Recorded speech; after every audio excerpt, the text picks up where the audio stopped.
किसान भाइयों नमस्कार, मैं जितेंद्र कुमार किसान संगवारी से। किसान भाइयों अभी हम जिस खेत में आए हुए हैं इसमें एक और समस्या दिख रहा है जिसको बोलते हैं सीड ब्लाइट।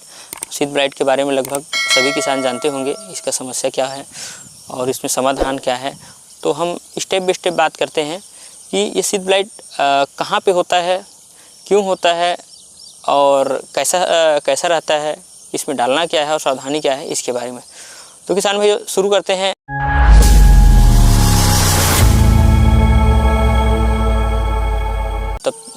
और अगर आप हमारे चैनल में नए हैं तो हमारे चैनल को सब्सक्राइब कर लीजिएगा और वीडियो को लाइक भी बिल्कुल कीजिएगा। तो किसान भाइयों अब हम शुरू करते हैं। अब ये जो सीड ब्लाइट है जिसके बारे में हम बात कर रहे हैं, सीड ब्लाइट का अनेक नाम है। अनेक क्या है, अपने अपने क्षेत्र में अलग अलग बोलते हैं, जैसे सीड ब्लाइट, सीड ब्लास्ट और चरपा भी बोल लेते हैं और गलन भी बोलते हैं, ऐसा टाइप से इसका नाम है। तो हमारे यहाँ सीड ब्लाइट, सीड ब्लास्ट, चरपा सब भी बोलते हैं, गलन भी बोल देते हैं। हम लोग बेसिकली छत्तीसगढ़ से, तो छत्तीसगढ़ी लोग जो है सब भी बोल देते हैं। बाकी हमारे यहाँ से अन्य दूरी के जो भाषा है उसको तो हम नहीं जानते। तो हम ये बताएंगे कि ये होता क्या है। तो ये जो सीड ब्लाइट जो है, इसका अगर आपको ढूंढना है अपने खेत में तो आप अपने मेड़ के किनारे या तो फिर वहाँ पे छांव रहता है, वहाँ पे जैसे आपको दिखाते हैं, जैसे यहाँ पे जैसे मेड़ है, मेड़ के किनारे छांव है, पेड़ है जहाँ पे घना ज़्यादा रहता है। जैसे यहाँ पे पेड़ आपको दिख रहा है, इस पेड़ के पास दिखेगा या तो फिर किनारे में जहाँ पे पेड़ रहता है। बाकी अब हम जिस जगह पे हैं तो एकदम अंदर तो नहीं घुस रहे हैं, हम यहीं पे मिल गए तो यहीं पे आपको दिखा रहे हैं। लेकिन आपको ढूंढना है तो एकदम घना पे हो, जहाँ पे जो बड़ी हो धान, वहाँ पे आपको दिखाना है, मतलब देखना है जाके, यहाँ पे थोड़ी ना है। और सर्च वहीं पे, मतलब खोज वहीं पे करना, तभी मिलता है। उसके बाद हम आपको दिखाते हैं दिखता कैसा है। हम आपको दिखा रहे हैं इसे,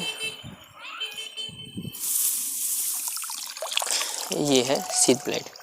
किसान भाइयों ये जो है ना सीड ब्लाइट, ये कहाँ पे होता है, ये जो सीथ है, अब हम बात करते हैं धान है, धान की ये इस पोर्शन को ये गट से ऊपर पत्ती बोलते हैं, इधर को सीध बोलते हैं। तो ये जब सीथ में शुरू होता है, बाद में भले पत्ती में आ जाता है, लेकिन शुरुआती सीथ से, जैसे यहाँ पे ये सीथ में हुआ, धीरे से ऊपर में लीफ में चला जाएगा। तो सीड ब्लाइट जो है यहाँ पे होता है और काले काले धब्बा होता है, जैसे दूध का जैसे दाग पड़ा हो, जैसे कि हम लोग उबला हुआ दूध को किसी कपड़े में लगाएं तो वैसा टाइप से दिखता है। ये ऐसा देखो, इसमें बड़ी बड़ी धब्बे हो जाते हैं, पत्ती में भी ऊपर चढ़े से, मतलब पत्ती में आ गया, समझो ये ज़्यादा हैवी अटैक हो गया है। तो ये वो आपका सीड ब्लाइट का पहचान। और ये क्या करता है, ये जब भी होता है किनारे में होता है, उसके बाद बढ़ते बढ़ते ये नीचे जो पत्ती रहता है, लास्ट के जो पत्ती रहती है उसको नीचे दबाते जाता है और ऊपर बढ़ते जाता है। तो एक दो पत्ती बस बचा रहता है बीच में, बाकी सब पत्ती को क्या करता है, रोगग्रस्त करके नीचे कर देता है। अब एक और करता है, ये जो है एक दूसरे से ऐसे चिपक जाता है पूरा जितना, और ये एकदम गीला रहता है। ये जैसे कि इसमें दवाई डलेगा तो सूख जाएगा, बाकी अभी गीला है। तो ऐसा इसका पहचान है। और ये नुकसान करता है कि पत्ती को, पौधे को ग्रोथ करने नहीं देता है, और मतलब सीधी सी बात, ये उत्पादन में कमी लाता है। कंसे नहीं बढ़ेगा, कंसे के टाइम में होता है ज़्यादातर, कंसे के टाइम में और बाली के टाइम में होता और ज़्यादा नुकसान करता है। बट अभी डाल देंगे तो क्या होता है, इसका कंट्रोल हो जाता है। तो बाकी इसमें क्या है, कंसे अच्छे हैं तो ग्रोथ, मतलब बीमारी इसी में पहले अटैक किया है। तो ये इसका सीड ब्लाइट है, ये पहचान लिए। तो आप लोगों के खेत में ये दिखा कि नहीं दिखा, इसको कमेंट करके ज़रूर बताइएगा। बाकी आप वीडियो बने रहे, हम आपको दवाई बताते हैं इसके बारे में। तो किसान भाइयों इसके लिए 2-3 दवाई हैं जिसके बारे में बात करेंगे। अगर आप फर्स्ट स्टेज है तो हेक्साकोनाजोल प्लस फ्लिडामाइसिन अलग अलग भी आता है, आप ये भी डाल सकते हैं।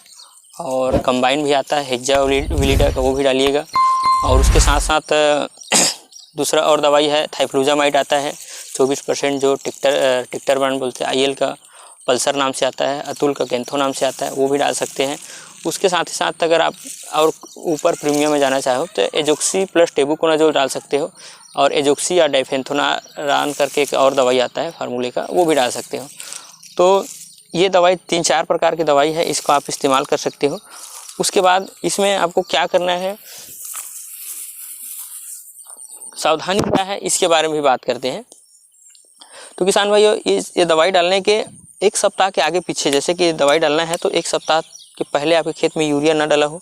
अगर ज़्यादा अच्छा रिजल्ट है तो, अगर आपको डाल चुके हैं यूरिया तो फिर डालना तो पड़ेगा ही। ज़्यादा अच्छा रिजल्ट चाहिए तो आपका खेत में यूरिया ना डाला हो। और ये अगर आपको पहले से मिल चुका है, जानकारी हो चुका है, यूरिया नहीं डाले हैं, तो ये दवाई डालने के बाद आपको सप्ताह 15 दिन तक आपको इस खेत में यूरिया नहीं डालना है। हीच का दवाई जो है यूरिया का मेन दुश्मन है। यूरिया जैसे डलता है तो इसका असर खत्म हो जाता है।